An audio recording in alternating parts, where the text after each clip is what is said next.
Welcome to our channel, all friends. If you are new to my channel, please subscribe my channel and press the bell icon to stay update for new videos. Thanks. Let's start new video. For a few days, I developed a strange addiction. I would wait all day for the night to come, and I began to feel a peculiar restlessness. I was unable to understand my own condition. At night, I was watching a romantic movie.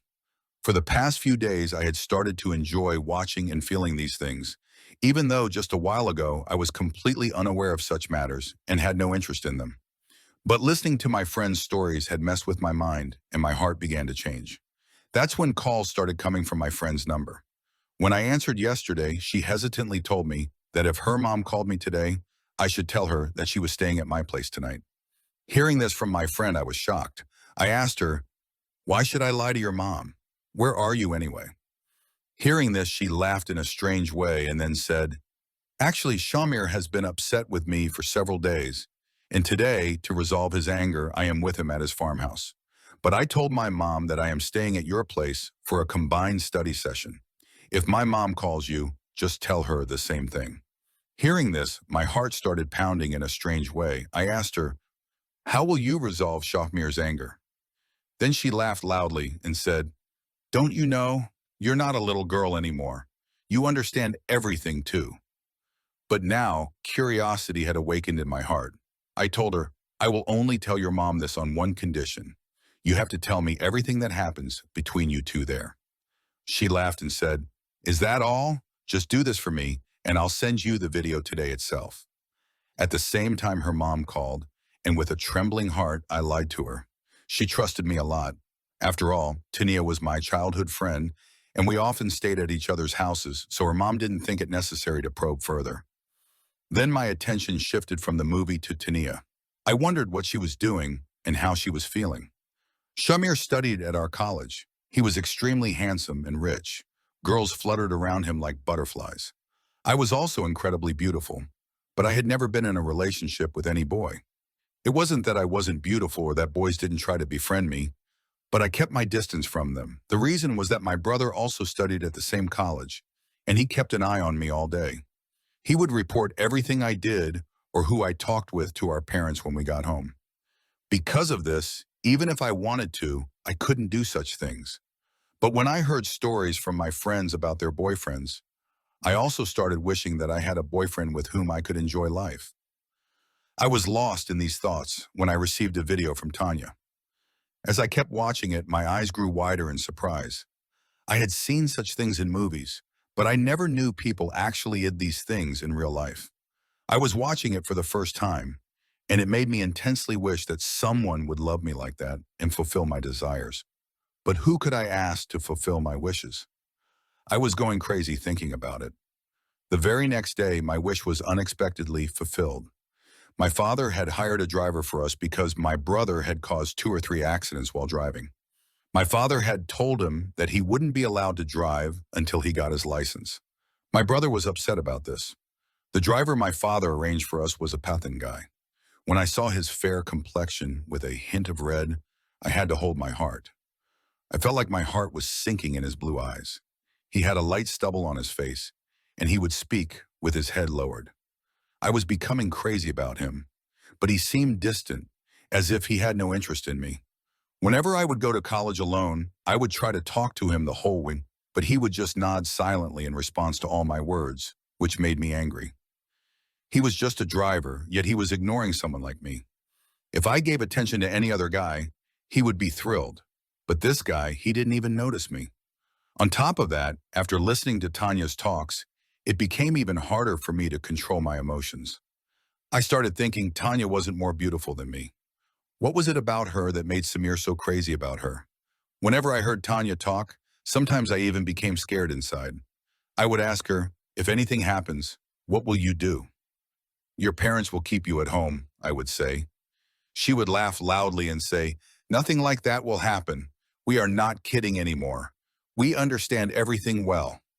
I would keep looking at her face, amazed at how brave she was, how she was enjoying life.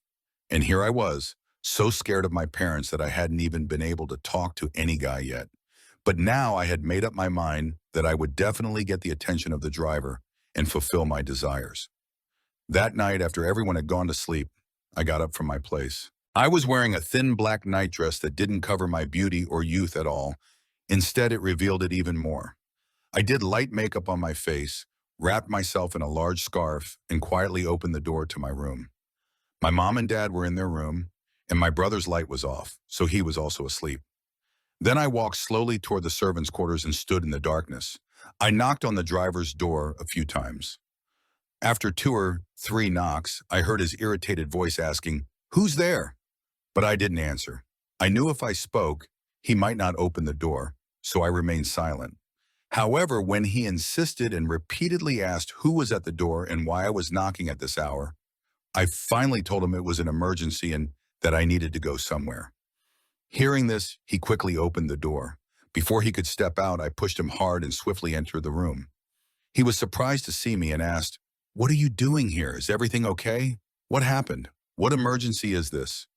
She was wearing a vest over her shalwar, which accentuated her toned body, and due to waking up from sleep, her eyes were slightly red. Her hair was disheveled, but even in this messy state, she looked incredibly handsome. Seeing her like this made my heart flutter. When she noticed me staring at her intently, she became irritated and said, "Can you tell me what's going on? Why have you come to my room in the middle of the night? Or should I go and ask your parents? Are they okay?" Hearing her words, I panicked. If she went to my parents' room right now, it would create a problem for me. Despite this, I closed the room door from the inside and threw off my scarf. Now, I was openly inviting her gaze. She stared at me with wide eyes, seemingly unable to believe that I could do something like this. I knew she wouldn't be able to control herself upon seeing me like this, and that's exactly what happened. The color of her face began to change, and the expressions in her eyes shifted. She slowly took steps toward me, and then, when I returned to the room, my breath was uneven, and my face had turned pale. It felt as if there was no life left in my body. I collapsed onto the bed and began to cry uncontrollably. I felt as if my existence was being consumed by tremors of guilt. Why did I do this? I wish I hadn't. Then none of this would have happened. The humiliation and disgrace I experienced today should never have been my fate. I wish I had stopped my wandering steps. I wish I had controlled my emotions, but what could be done now? The arrow had left the bow, and I burst into tears. In the morning, while I was changing clothes and having breakfast in the kitchen, I heard my father's irritated voice. He seemed to be in a bad mood. When he came to the dining table for breakfast, my mother was surprised by his anger and asked, "What's wrong? Why are you so upset?" Seeing my father's demeanor, I also stopped eating. My eyes were wide with fear. Had the driver told my father something? Had he revealed my secret? But when I heard my father's words, I felt relieved. He told my mother, "The driver says he can't work here anymore. He's found another job," and I told him to stay for a few more days until I find a new driver. Hearing this, my mother said, "This is a good job too. Why does he need to leave? Maybe they're offering him a higher salary. You should increase his pay." My father replied, "I don't understand these poor people. They always complain about poverty and lack of work, but when they get a job, their demands reach the sky." Hearing my father's words made me feel terrible, but I could not say anything. I knew why the driver wanted to quit. When I sat in the car with my brother, I couldn't bring myself to look at him. I kept my gaze lowered the entire way. At college, Tanya and my other friends were talking as usual, but today, their conversations didn't spark any interest or emotion in me. I kept brooding over what had happened to me, wondering why I had done such a thing. A clear change had come over me. My clothing had changed. I used to wear half sleeves, and my grandmother would often scold me for it, but I would ignore her.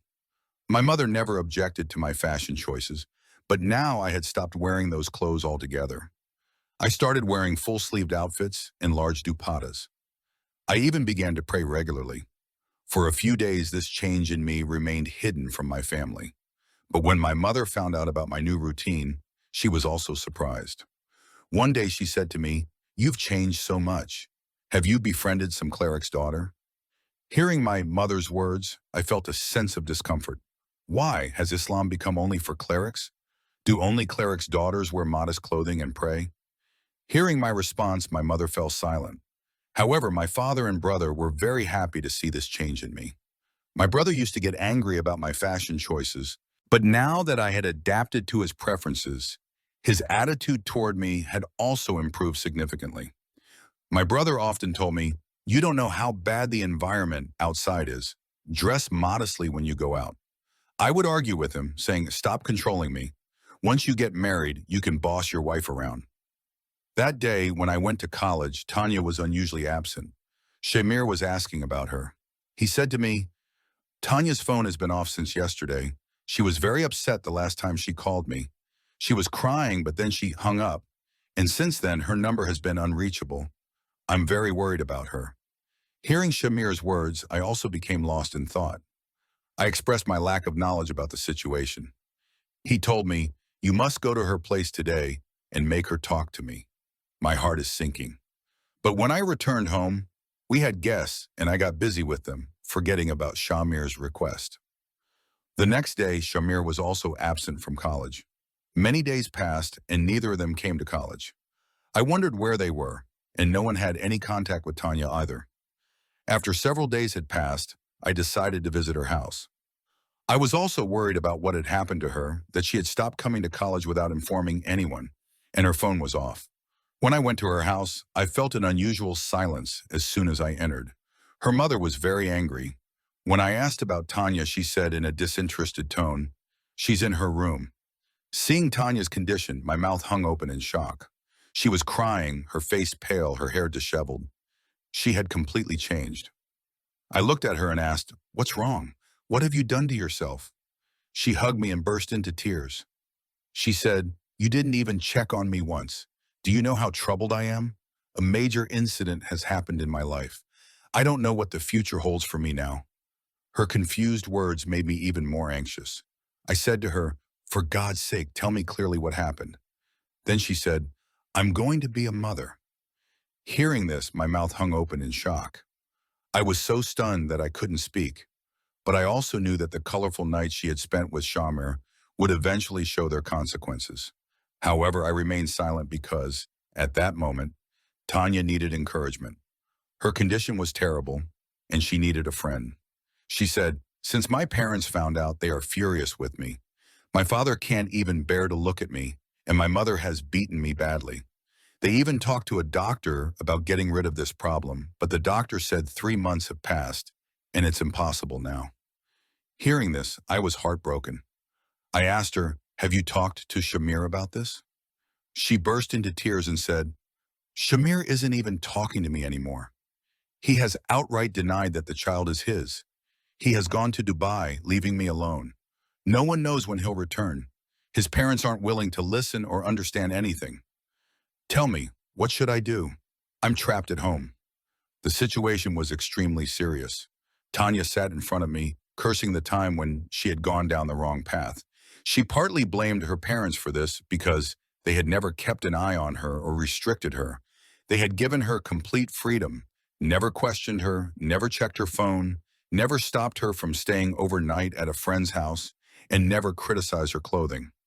If her parents had kept a check on her, perhaps she wouldn't have gone down this path, and this humiliation wouldn't have befallen her. Seeing all this, I was overwhelmed.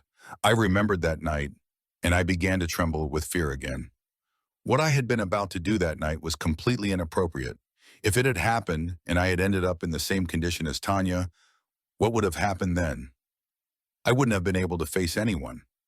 That day, when I went to the driver's room to try to seduce him, he slapped me hard across the face. Then he picked up the scarf that had fallen to the ground and wrapped it around me. He said, "Aren't you ashamed? I'm not as shameless as you to trample my honor under my feet. I can't betray my employer's trust. Leave this room immediately. If your youth is so uncontrollable, tell your parents to get you married. That way you'll save yourself from falling into the pit of disgrace, and you will also find peace." Hearing his words, I was overcome with immense shame. I realized how sinful I had been and what I was about to do. Thank God I was saved from committing that major sin, and God brought me closer to him. When I returned home, I kept thinking about Tanya. Her phone was still off, and her mother had taken control of it. Later, the news that came about Tanya shook me to the core. In fact, everyone seemed to turn into stone statues. Tanya had committed suicide. She had handed herself over to death because she could no longer face anyone. The person she had loved, the one for whom she had deceived her parents, had abandoned her. He had run away from her. Perhaps it wasn't love, but lust, as after fulfilling his desires, he didn't even look back at Tanya. When she faced difficult times, he left her alone. Tanya's parents, who had previously given her excessive freedom, now began to express hatred toward her for tarnishing their honor. Tanya couldn't bear all of this and took her own life. The responsibility for this undoubtedly lied with Shamir, as well as her parents, who were now trying to forcefully marry her off to an older man. Tanya was unwilling to go through with this marriage, and so she embraced death. Hearing all this, I burst into tears. No matter what she was like, she was my friend, and learning about her tragic end caused me immense pain. When I heard my mother say, "Thank God our children are good, despite living in this environment. They have never let our heads bow in front of anyone. They have protected our honor. Otherwise, these days, girls and boys bury their parents alive." I lowered my head. If they had found out that I too was on the same path and was about to ruin their honor, I don't know how they would have treated me. It was a blessing that I came to my senses in time and my steps were saved from going astray. Undoubtedly, the driver was responsible for this, as instead of taking advantage of the situation, he guided me to the right path. After a month, he quit his job and left. Despite the fact that I never tried to talk to him again or look at him in that way, he was afraid that he might commit a sin or ruin someone's life. I used to envy Tanya when I heard her talk about how she ruled Shamir's heart. I was foolish. Although we often hear stories about how girls fall into boys' traps before marriage, and when boys take advantage of them, the girls are left with nothing but to embrace a dishonorable death. Yet knowingly or unknowingly, we still step into the same swamp. Mobile phones play a significant role in this, as their reckless use is destroying the lives of boys and girls. Tanya's death is a lesson for me and all other girls who get lost in the love of someone forbidden and forget what is right and wrong. It is also a lesson for parents who give their daughters freedom but don't keep an eye on them. They forget that girls can be naive and, in the name of love, can give themselves away to anyone. If they received the same love and care at home, they would never be swayed by anyone's words. My parents also learned a lesson from Tanya's incident and immediately decided to get me married. They knew that Tanya had been my friend, and it was possible that fingers would be pointed at my future because of her. I was married to my cousin, who had always liked me, and I am infinitely grateful to God for saving me from falling into that pit of disgrace.